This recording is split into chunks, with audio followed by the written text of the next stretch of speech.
Welcome back to the Deep Dive. Today, we are taking a hard look at something that, I guarantee is sitting in your bathroom cabinet right now. Oh, absolutely. Or if it's not, you've definitely seen it in about 1,000 ads. We are talking about hyaluronic acid. And I have to be honest, every time I see the word acid on a skincare bottle, a little part of my brain just gets, nervous. Right. You think of chemistry class. Exactly. I think burning, I think peeling. But this stuff is everywhere. So the question is this just a marketing buzzword? Or is there actually something to it? It is definitely not just a buzzword. It's actually one of the most fundamental building blocks of the human body. And you can relax about the name. It's a total misnomer. Okay. It's not going to burn your face off. In fact, it's the exact opposite. It's the molecule responsible for keeping things soft and, well, hydrated. That is a relief. So if it's not a scary metal-melting acid, what is it, technically? Well, if you want to sound really smart, it's technically a glycosaminoglycan.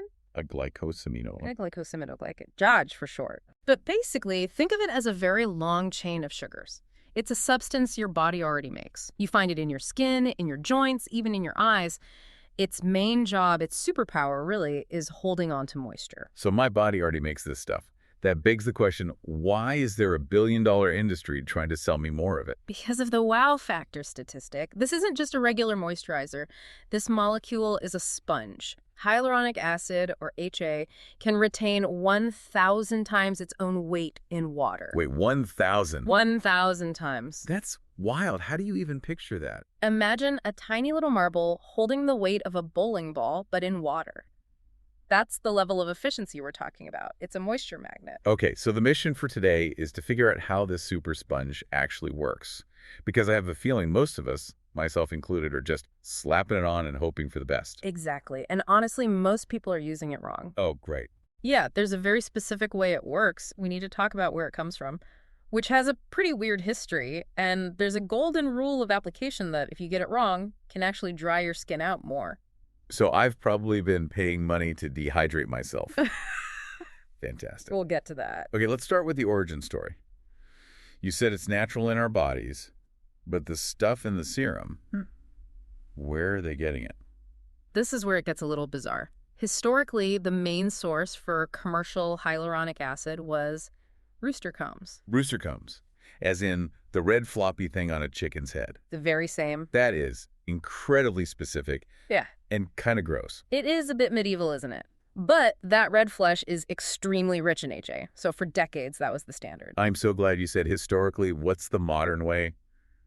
We're not still rubbing rooster essence on our faces, are we? Thankfully, no. Science has moved on. Today, almost all the HA you'll find is produced through bacterial fermentation. They use genetically modified microbes. Genetically modified microbes sounds like the start of a sci-fi movie. Yeah. But I'm guessing that's better than rooster combs. Much better. It's a clean, lab-controlled process. They essentially feed sugar to specific bacteria, and those bacteria produce pure HA. So it's vegan then, and more consistent. Exactly. It's safer, too. No risk of animal proteins causing allergic reactions. It's a great example of how lab-created can actually be the cleaner, more ethical choice. Right. So we have our micro-fermented super sponge. Let's talk about what it does on your face. You mentioned a difference between hydrating and moisturizing. I definitely use those words interchangeably. Most people do. But in skincare chemistry, they're two different jobs. And HA is firmly in the hydrating camp. Okay, unpack that for me. So hydration is about increasing the water content of your skin cells, plumping them up like filling a tiny water balloon. That's what HA does. It pulls water in. And moisturizing. Moisturizing is about preventing that water from leaving. It uses what we call occlusive agents, things like oils or butters, to create a seal on top of the skin. Oh, I like that. So hydration is pouring water into a cup, and moisturizing is putting a lid on the cup. That is a perfect analogy, and HA is what's called a humectant. Its job is to grab that water. It pulls it from the air around you and even from the deeper layers of your own skin. Ah, but there's a catch, right? If I just pour water in the cup, if I just use the HA but I don't put the lid on. The water evaporates. It's a process called transepidermal water loss, and this is the critical mistake people make. HA on its own doesn't stop moisture loss. If you just put on a pure HA serum, especially in a dry climate, that water can just vanish into the air. So you need the 1-2 punch. HA first to grab the water, then a moisturizer to seal it in. You need the lid on the cup. Okay, that brings us to this golden rule you mentioned. You said we could actually be drying our skin out. How? It's all about the state of your skin when you put it on. Walk me through your routine. When do you apply it? Okay. I'll wash my face, towel it off until it's totally dry, wait a minute, and then put on the serum. And that is the problem. That is the exact mistake that can turn HA from a hero into, well, a bit of a villain. I don't know. Why? Think about a sponge again. If you take a bone-dry, crusty sponge to a spill, it just pushes the water around at first, It right? takes a second. But a damp sponge soaks it up instantly. Right. With HA, it's even more important. It's a moisture magnet. It wants water. If you put it on dry skin and you're in a dry room, there's no moisture on the surface for it to grab. So where does it look for water? Oh, no. Don't tell me it pulls it from my skin. It pulls it from your skin. It can actually pull moisture up from the deeper layers of your dermis to the surface. And then if you haven't sealed it with a moisturizer, that water just evaporates away. So I'm basically turning my face into a raisin with a product that's supposed to do the opposite. I'm dehydrating my skin from the inside out. It's a real risk. The fix is so simple, though, you need to apply it to clean, damp skin. So don't towel off completely. Exactly. Or mist your face with some water, leave it a little wet. That gives the HA immediate surface water to grab and pull into your skin instead of stealing it from below. That is a game changer. I feel like I need to write that on my mirror. So, wash, leave damp, apply HA, then the moisturizer to seal. That's the method that works. Okay, let's get a little technical. The research talks about molecular weights. That sounds complicated. Why does the size of the molecule matter? It matters a lot, actually. Physically, size determines where it can go. Your skin is a barrier. It's designed to keep things out. Right. So think of your skin like a filter. If you have big rocks, they're just going to sit on top. If you have fine sand, some of it will fall through the mesh. Okay, I'm with you. Rocks and sand. HA comes in different sizes, measured in something called Daltons. The larger molecules, the rocks, they stay on the surface. They give you that instant smoothing effect, that glass skin look. But they aren't actually hydrating the deeper layers. Not really. For that, you need the smaller molecules, the sand. They can penetrate deeper and plump the skin from within. That's for the long-term benefit. So a good product has a mix of both. Exactly. You want multi-depth hydration. If a product just says hyaluronic acid and it's really cheap, it's probably just the big stuff that sits on top. That makes sense. Yeah.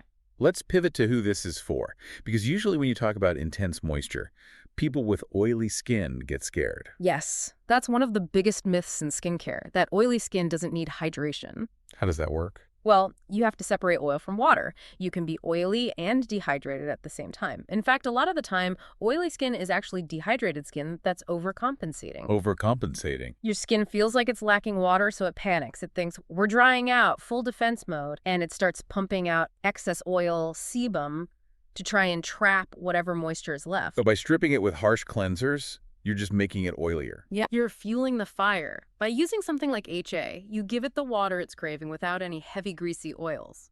The skin calms down.